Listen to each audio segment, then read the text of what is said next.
engaging celebrity interviews, exciting updates from Christian filmmakers, movie reviews so you can choose your movies wisely, and so much more here on Faith on Film with Isaac Hernandez and Holly McClure.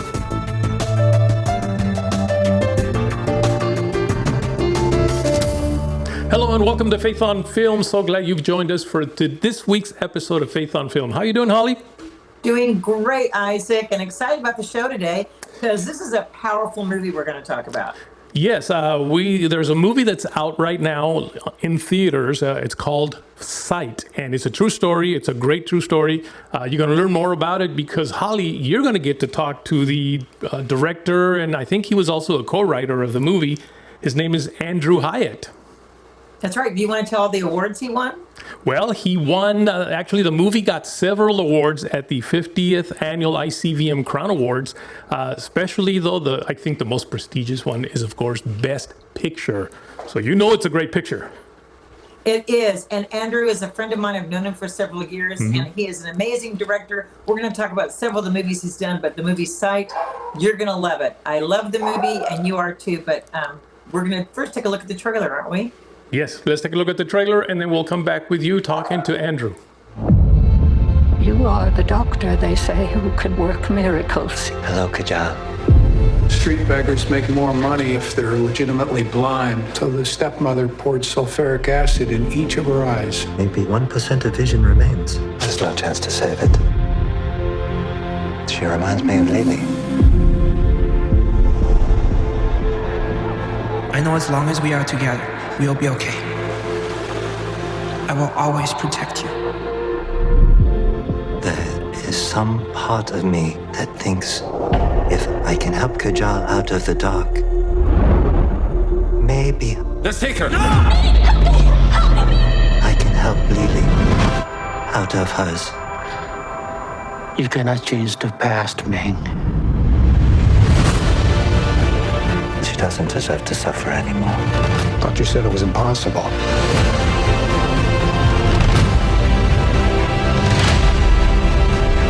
I have to succeed. I'm with you, Ming.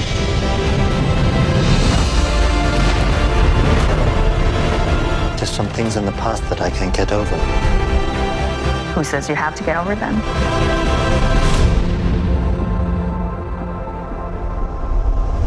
Well, Andrew, we are excited to talk to you today because you have not only done movies in the past that we have seen and reviewed, as a matter of fact, and talked about, but you're working on several projects, and your latest one that we have seen in theaters is Sight.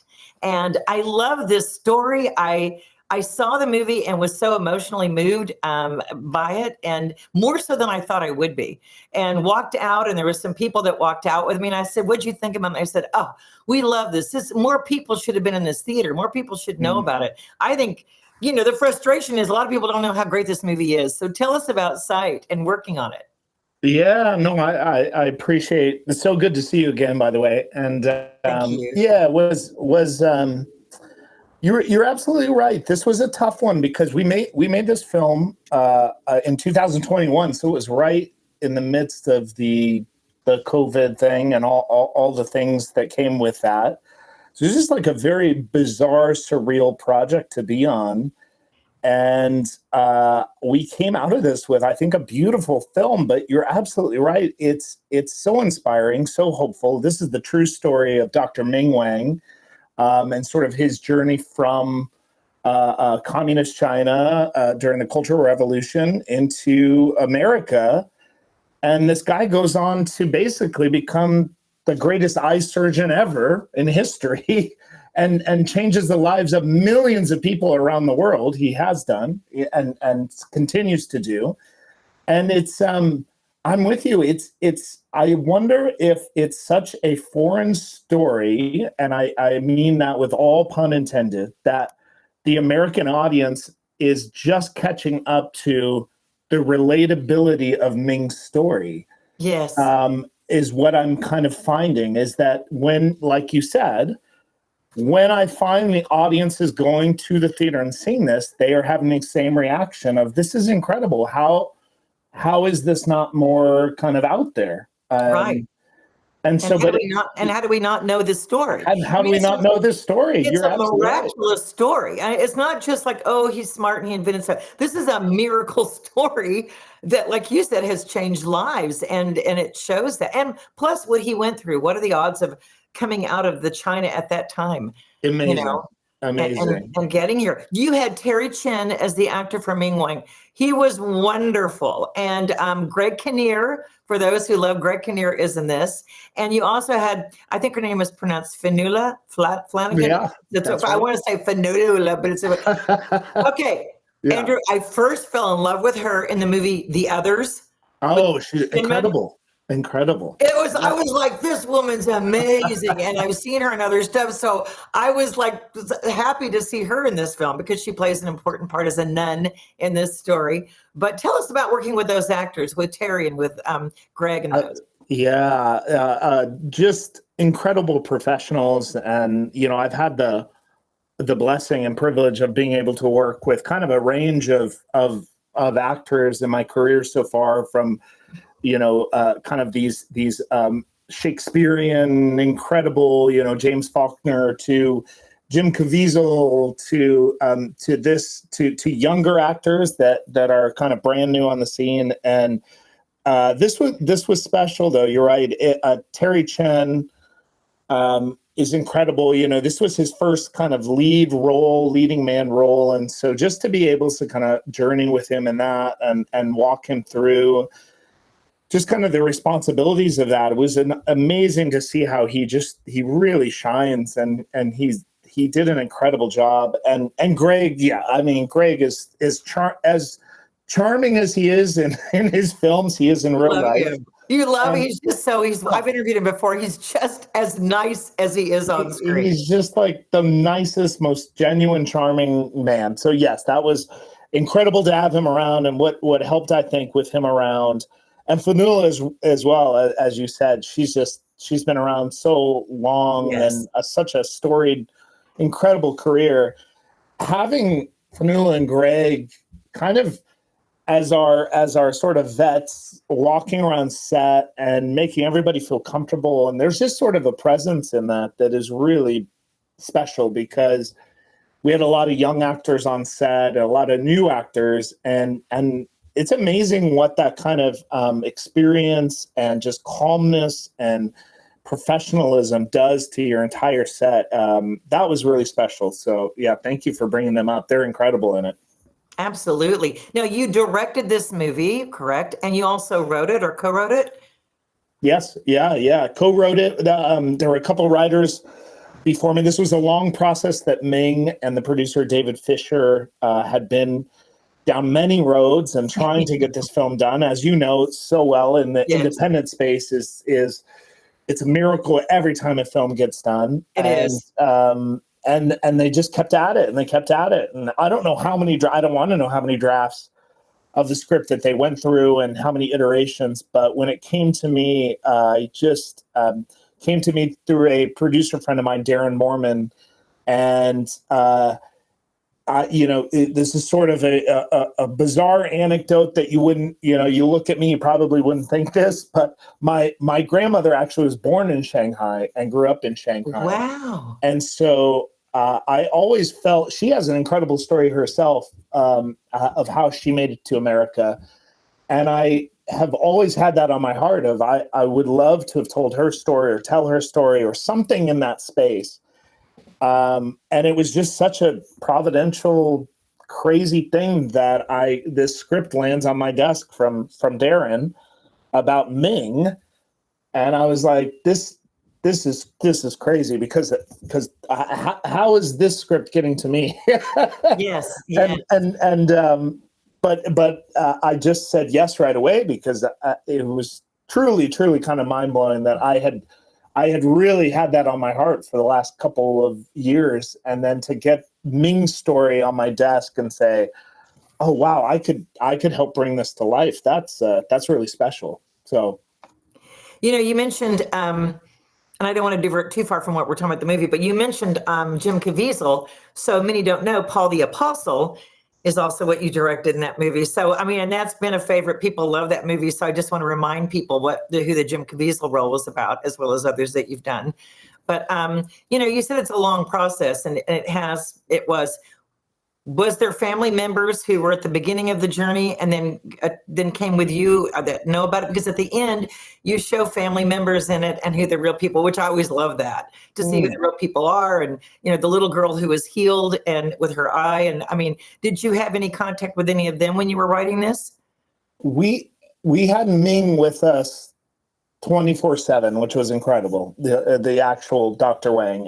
And so that kind of cultural experience, anecdotal experience. Oh, I remember when this happened. I remember being there in this room, and I remember this person said this. I mean, that's so invaluable to this kind of a process. And yeah, it's fascinating. For those that have seen the film, the little girl Kajal. We actually did find her about 6 months ago.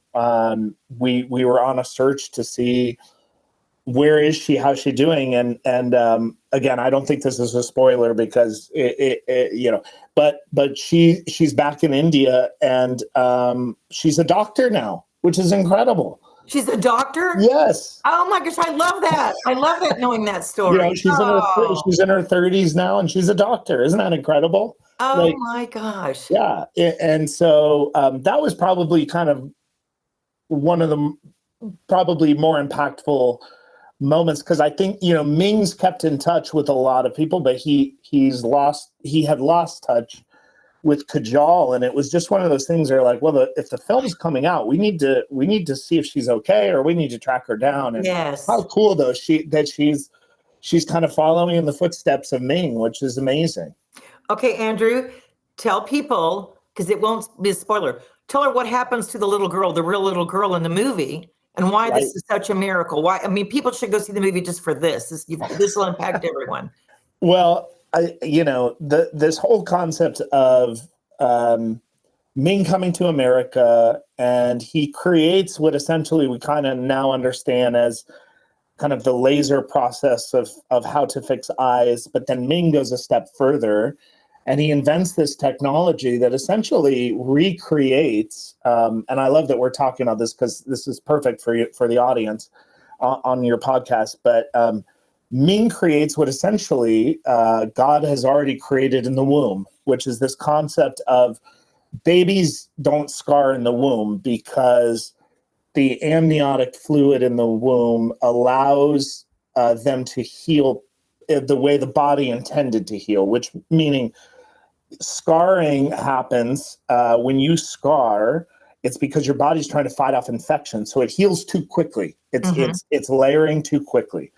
And in the eyes, which is kind of the point of this film about blindness, and this little girl from India comes to Ming, who is blind, and nobody's been able to fix this. And essentially what Ming discovers, and this is in real life too, not just the movie, he discovers that, wait, what if we were to trick the eye that it was back in the womb? Yes. And what if I were to create this contact lens that has the amniotic fluid on it, that tricks the body into thinking, I can heal slowly and properly. I don't need to scar to fight off infection. And so in this film, Ming, we kind of go through the discovery process and all the things, the journey, the fun montages and all the things to get to this point where he creates this new technology. Again, all true story. And he uses it on this little girl. And it's just an incredible tale, I feel, of faith and how God and science, this was always the big thing we talked about with Ming himself while we were writing it and filming it, this of Ming realizing this gift of he's so smart, but he clearly recognizes that there is no way his life from China to America to who he is today works without God providentially moving through it in such a way that has given him this sort of these genius aha moments. He's very quick to say, it wasn't me. There was something that popped into my brain, and there was a connection from my past, and all these unbelievable things, that we all probably have in our own lives of, if we look back and say, how did I get here today? And so, sorry, that was a long way to get what happens to not only Kajal, but also Maria, this other kind of a focal point of the film, is truly a miracle. And there's a little bit of play on that. You'll see that it's not exactly the miracle we think it should be, but to your point, beautiful Fanula Flanagan delivers such a powerful scene in the church towards the end of the film. Again, not spoiling it, but just reminding us all of what exactly is a miracle. Is it healing physically, or is there something deeper that's going to happen? I also want to point out, and if this is true, tell me if it is or just was for the movie. But the little girl, her mother poured acid in her eyes to make her blind so she could raise money because she was poor in India, and the little girl then would be sent out to raise money. Well, the nun takes her in and saves her to say, no, this is not her fault. Her mother did this to her eyes. So to me, to hear the story of how now she's a doctor, I would even just love that to be interjected in. That makes it even better because of that full circle, how God brings her now to heal others. Wow. Yeah, incredible stuff. And yes, you're right. Yeah, true story. The stepmother, kind of the setup is in India. Yeah, you can make more money begging in the streets if you're legitimately blind, not faking it. And so, yeah, just a horrible situation. But to your point, how amazing does God work to connect little Kajal? This would have been in the probably late 90s, early 2000s. Connect Kajal to this wonderful nun, a very Mother Teresa type woman who takes her in along with others. And then it's just incredible. How does she come into the path of Dr. Wang? And what I love about this story and the true story too is, and the audience will see or has seen that essentially like Kajal coming into Ming's life, initially Ming is so passionate about, I have to heal this little girl, as we all would be, right? But it's so beautiful how it's actually the reverse, how little Kajal coming from India in the situation that she is actually changes Ming's life and changes his whole perspective of what life is and what this is about. And there's something so beautiful about that kind of, we think, especially in America, right? We think we're always going to be the saviors, and we're going to do it, and we're going to figure it out. And it's so beautiful to watch this little girl change this genius doctor because it's just who she is and the spirit she has, which is beautiful. Yes. And we won't give it away, but she heals him in a way that she doesn't even realize, but that God knows and God uses. Okay, what else are you working on that we can look forward to? Anything coming up? And, I know you did The Blind that came out, I think, last fall. That's right. Yeah. The Phil Robertson Duck Dynasty story. Yep. The Blind. Yes. That's out now. And also a beautiful redemption story in a different way, but I love that family. I love that story. And just thank you for mentioning that. And I'm in an interesting spot right now because, as you know, and your podcast handles so well, Hollywood is a mess at the moment, and it's struggling to find its identity. It's struggling to know what stories to tell. And I think that I'm witnessing, and I know you are witnessing as well, like in real time, these other kind of beautiful companies and forces that are now telling the stories that we want to continue to tell. Yes. And it's happening, whether that's Angel Studios or Fathom Events or Sony Affirm. There's a lot of places now that are kind of trying to, even Lionsgate and some major studios, Netflix and Amazon, if you can believe it, are now thinking, maybe we should make content for this massive audience that loves this stuff. And so I'm in this beautiful spot where it's totally open hand. whatever God wants next, I'm ready to go. And there's many things that have come across my desk, but I just want it to be something that that gives light to the world right now, brings some beauty, some truth, and so I'm open. And so sorry, that was I'm rambling around the question. There are some things, but I never want to say we're doing this because, as you know, it's so hard. Yes. To make these things, and I just want God to say it's this one. This is the next one. This is what you're doing. Right. And so I'm waiting for the call.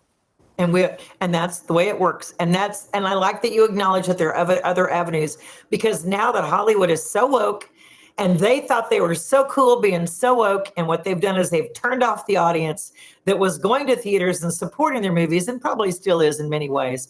But they're also the audience are like, nah, I don't have to see another horror movie. I don't have to see another thriller. I don't have to see another woke comedy with a lot of sexual situations that I don't approve of. So now, we're being offered other alternatives, and I love it. I just love that, Angel Studios having success with the movies they're coming out with, other independents, like you said, Lionsgate and others.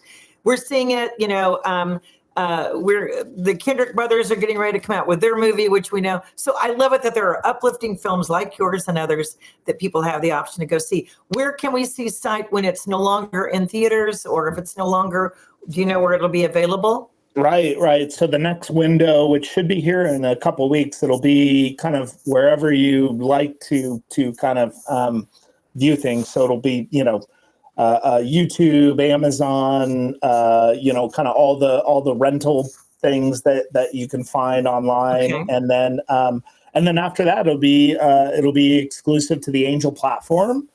So I know they're doing incredible things. I'm still kind of making my way through so much of their content, which it's great stuff. And so I would urge those, if you don't have an Angel, studios pass or whatever they call it, get one of those, because they've got some great, especially if you have kids. I don't know if this Wing Feather series is really fun. Yeah. It's really enjoyable. And so my kids love that. And so again, we just hope there's so many more of these that keep being built and put out the content that we know is beautiful and true. And we'll continue to just, as I think they say, what's their term is amplify light, I believe is the Angel Studios thing. So maybe we can all just keep doing that in our own way. Well, Andrew, congratulations on Sight. It won ICVM several awards with that. So it's an award-winning film, and it's something people should see. And the Sight will be so much more than just the movie. It'll be a spiritual journey as well. So I love that play. So good to talk to you again and connect with you again, and keep us in touch with other projects you have coming up. As always, we've appreciated seeing you and having you on. Congratulations. Thank you so much. Thank you. It's so good to see you. Talk soon. Hey, this is Andrew Hyatt. I'm the writer-director of the new film Sight that is in theaters near you. And I just wanted to say I love this podcast, and you are watching Faith on Film. Holly, wonderful interview. Thank you. But you also recently had a chance to interview Dallas Jenkins. It was part of an online press event that I guess he held. And you got to ask him a specific question, didn't you? Yeah, I did. It was about season 4, but he was also answering other questions about the legal things. But let's take a look at the clip, and I'll comment after. Okay. Hey, Holly and I go way back. Hi, Dallas. Are you planning on expanding your Midlothian set to continue the storyline into season 7 and maybe after? Yes. So we've already done some building in our set here in Midlothian that expands just out of Capernaum, which is because our set is mostly covers Capernaum, but we now, because the Utah set doesn't have everything that we need, and so we built a few new things here on the set in Midlothian. And I'm telling you, I cannot wait. I hope you guys get to visit. I don't know when you're visiting, but we'll show you a couple of the sets that we're doing on the stage that are, they're unbelievable. I've already been blown away. And so we've got some stage sets that we're building that are going to help us not only in this season, but in season 6 and 7. And then, yes, hopefully we will get to do more things beyond just this show, and that we will use this set for more than just the period of the Gospels. I love Dallas. He is so funny. I just think he's like, oh, Holly, she's a friend of mine. I love it though. But it was interesting him talking about what they're going to, and the reason I ask is he was talking about what they're going to do at Midlothian and building on to their sets because of course they have to go into season 5, 6, and 7. Yes. But I also know for a fact that they're going to do something after this finishes, after The Chosen finishes with these disciples. I've got this feeling they're going to go on into a New Testament story, either with Paul, because remember, you'll still have the disciples in there. Sure. They'll still be involved with Paul, or talking about what the disciples work or something, New Testament. So, this is a franchise that's doing so well, and they've got dreams and visions beyond because a lot of people just love this. They're changing so many lives and strengthening faith of so many who've never even heard about the Bible or Jesus. Also, he does address the problem that they had with Angel Studio and the lawsuit, but I'm not going to go into that because if you're curious about what he says about it on the Chosen site, on the app that they have, or when you go to chosen.com, he does have a full-length explanation on there, which listen to what his explanation is. Dallas is a gentleman. He's kind. He had a friendship relationship with Angel, so he's not trying to burn bridges, but there was some financial things that they have to think about and take into account. And it is a business, folks. It's show business. It's not show friendship. I always have to remind people of that because it's a business. So, but again, done in Christian love. And I think he explained it very well. So if you're curious about that, yes, there was some problems, but yes, it's been solved. Now they've got season 4 on. They're filming season 5.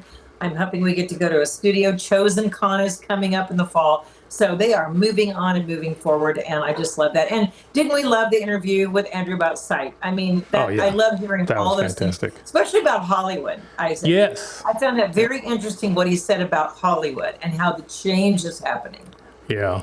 And, what's exciting about that, it's not so much that, I'm so glad Hollywood is in a mess right now, but the fact that it's opening up opportunities for independent filmmakers. In fact, obviously even non-Christian ones, but for us as faith-based filmmakers, it's opening up a lot of great opportunities, isn't it?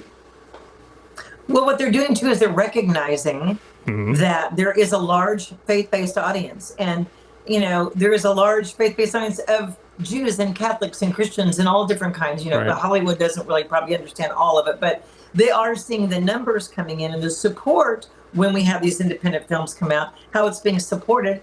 And a lot of their movies are not. And they realize that there's a woke problem. Yeah. And so it's, the sad part is Hollywood got so infected with the bad, it's hard to put the toothpaste back in the tube. And I think it's going to be very hard for them. But they are, again, looking, Sony, Lionsgate, MGM, they're looking to Christian filmmakers. So it's exciting for us and for the future of good films. So we're happy with that. And as more of these come out, of course, we're going to be right there to let you know all about them, Holly. Well, that's it for today, Holly. Great show. Thanks, Isaac. Thanks, everyone. God bless. Bye-bye now. Write to us at faithonfilmtv@gmail.com. That's faithonfilmtv@gmail.com. Follow us on Facebook, Instagram, and Twitter at Faith on Film TV.